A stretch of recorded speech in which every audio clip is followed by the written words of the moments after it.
Have we any questions for Wijan? Any questions? Ruler? I've followed. Do you want to use the mic?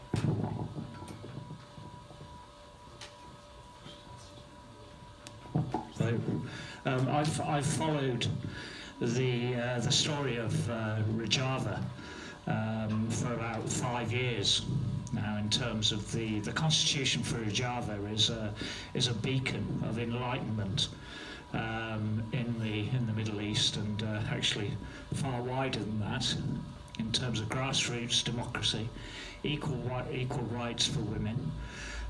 Basically, different races, different ethnic backgrounds, different cultures actually living together within a structure that is bottom up rather than top down. So it is a fantastic constitution that they have. The question I'd like to ask, knowing to some extent the answer, to be honest, is why is the UK government, with all this stuff about it's our values they hate, why aren't they promoting Rojava and the Kurds of North Syria in terms of a solution to the crises of the Middle East? And why aren't the Kurds actually included in the failed peace process, which was lauded as being a means of actually resolving the crisis in Syria, and yet the most enlightened part of the whole scene, they were not even invited to the table. So if I can ask that question.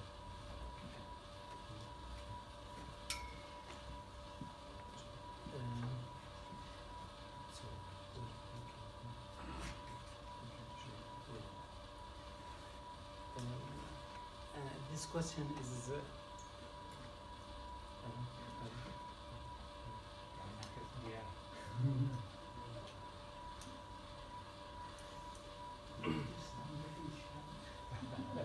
I suggest you should stand up and speak.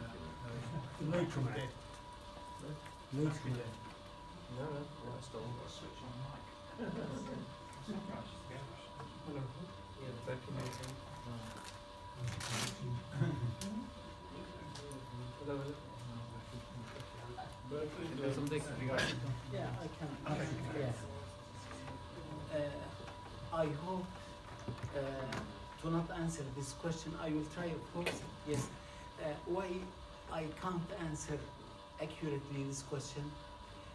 Because the UK policy towards Kurdish question, really it's not clear. So sometimes join American policy with Kurds, and sometimes make a decision or something contradicate what they said before. So there's a contradiction and is not clear. So me, myself, I can't understand what's the policy, why, you know. But we think the interest of UK, it's still not in the Kurdish, because we think that this map will change, sure. And America and UK has the same policy towards Middle East, such as well, this is one polarization, and Russia with China as well with Iran has same policy, and European country as well, it is a polarization led by France and Germany. So three attitude against Middle East. And we have the fourth force, it is oppressed nations, and the root grass people belongs to Arab and the other nations. First of all, UK say why PYD is not belongs to opposition against the regime, but we consider ourselves we are against the regime. But our way to work against the regime, not like the opposition now, which is Jabhat al-Nusra and the ISIS and the other. So we have third line. We are opposition, not like the current opposition or available opposition. Again, to summarize it, it's not clear policy, and I hope you answer this question, why? Why UK do not support Kurds? There was sort of like a separate issue, which is so I think there was like a second question, a second end of that question as well, which was why were the Kurds not invited into the peace process?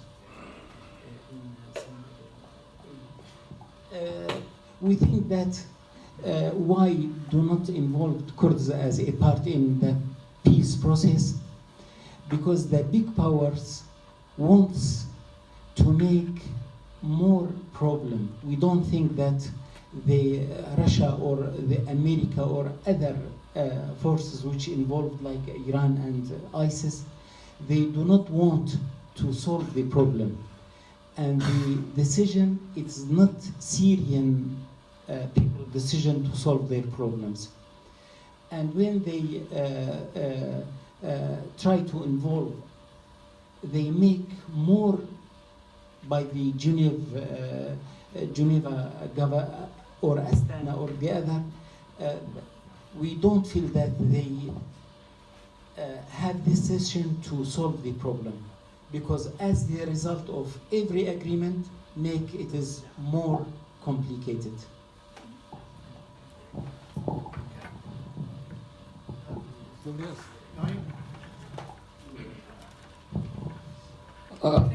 The whole question about what's happening in the Middle East, particularly to various national minorities across the Middle East, is quite complex, but it's embedded in the history of British imperialism.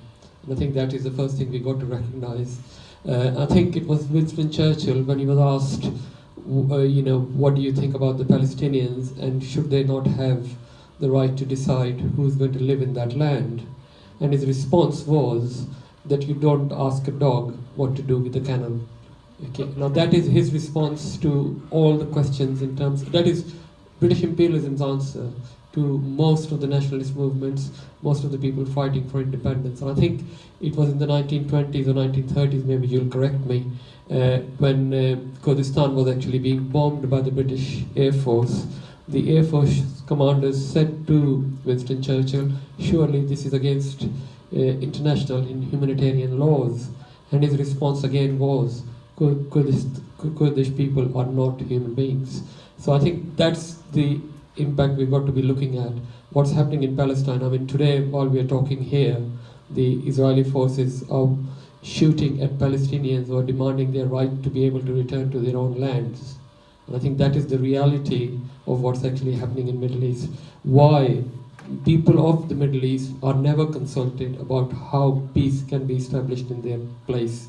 They may talk about conferences, and they have been taking place for the last 100 years. The people who live in that region were never invited to the table in which the discussions took place. They decided that in Washington, and before that they decided that in London. Various conferences took place. The people from the Asian countries were not even asked their opinion, let alone being invited and let alone being part of that decision. And that process is continuing today. So I think that's how we need to look at this whole thing. It's not just about Kurdistan, it's about the whole region, it's about imperialism, it's about colonization. That's what we need to be fighting.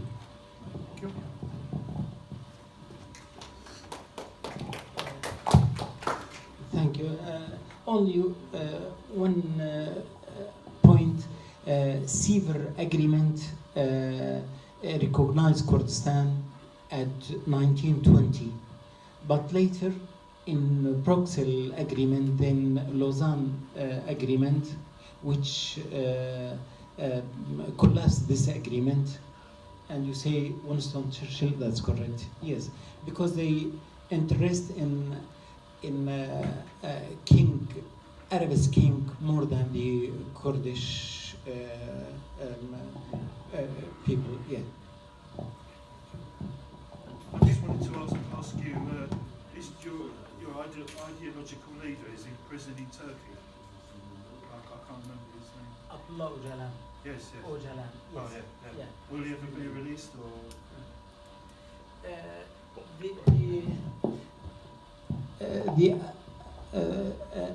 We are inspired by Abdullah Öcalan ideologically, yes, and he is the leader of our revolution theory.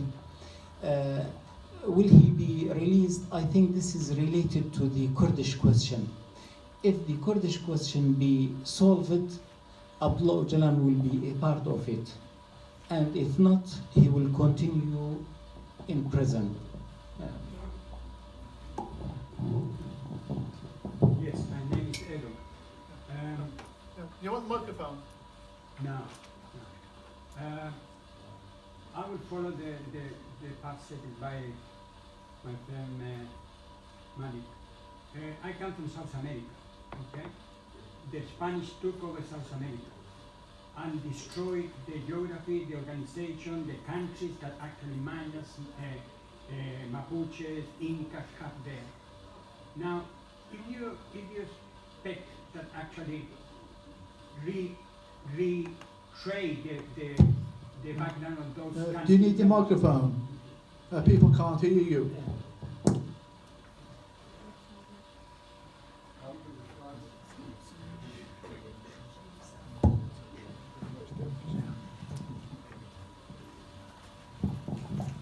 If you try to redefine again the Middle East, or us try to define again going back to the organization that the Incas have there in South America, the Mayas and Mexico, whatever, that is impossible.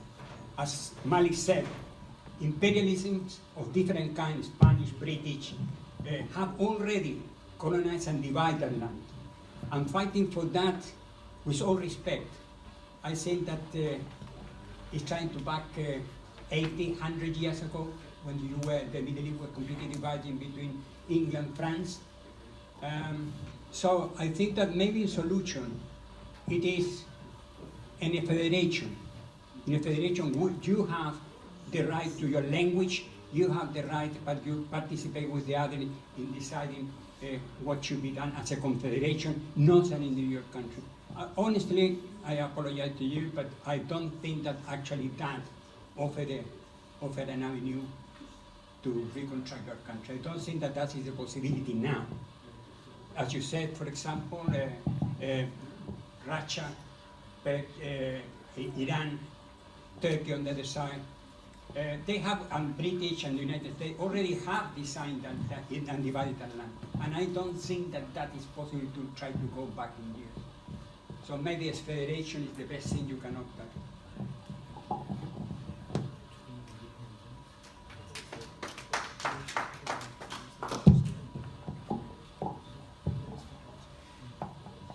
Yeah, I agree with you that confederalism is the solution for Middle East, because they have many civilizations and historically lived together, and this different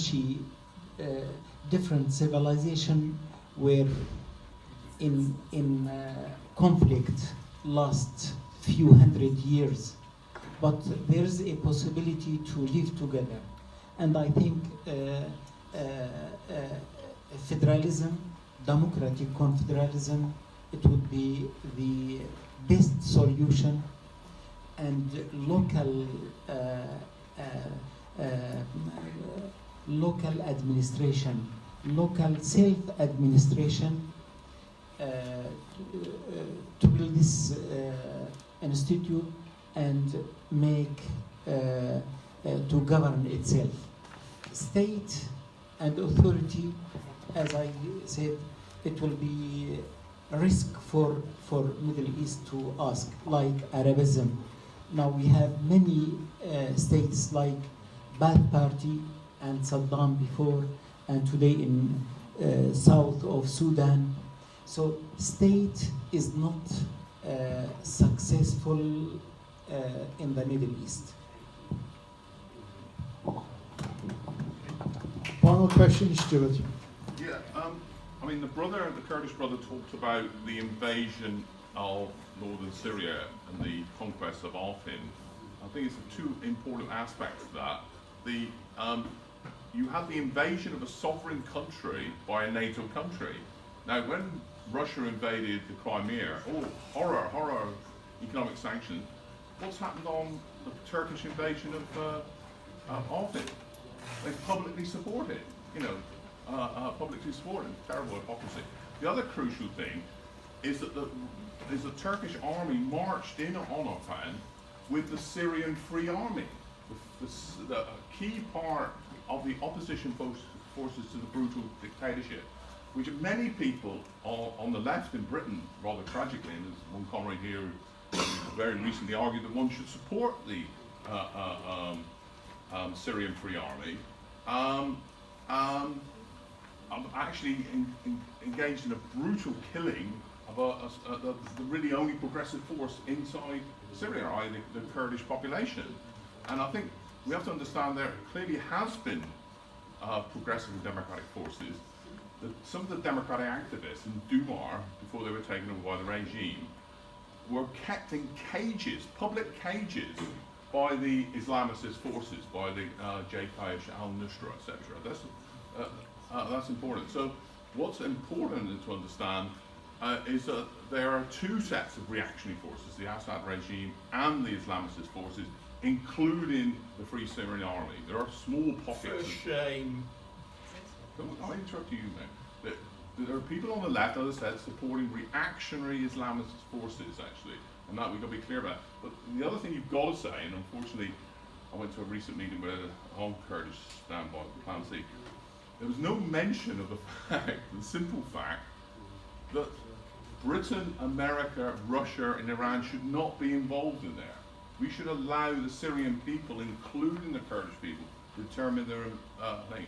The ABC thing of socialists in Britain, an imperialist country, is to be against their own ruling class intervening, bombing in this country. So we've got to have a combination of supporting the small forces of the democratic left and the Kurdish thing, as well as opposing our own imperialist intervention into Syria. Final question. I'd like to thank the comrade for his speech, and if I can add a few dissenting remarks. I don't support the FSA. I think the FSA has changed an organisation over the years, and I didn't initially support it either when it formed at the early part of this decade. But what I will say is that there are imperial uses of power, and exceptions in the international law are often devised in a cloak for imperialism. That's something we all agree on. But the action itself of bombing a chemical weapons facility by the Assad regime in itself isn't something the left should beat itself over. Right? I mean, actual Syrians living in Syria wanted some form of limited military action against the Assad regime's chemical weapons capability, right? And there are mechanisms to do so that aren't colonial, under, for example, the United Nations Uniting for Peace Resolution 470, under the responsibility to protect. And what is colonial is when we don't follow international law to protect civilians. But actually protecting civilians sometimes does involve military action. And I can just point to the example of Spanish brigades that went on Fort Franco in Spain as well as an example of that. So there is a more nuanced view on imperialism as well. I don't think comrades that did not take the same position as Stop the War are imperialist, or anyway it shows for imperialism.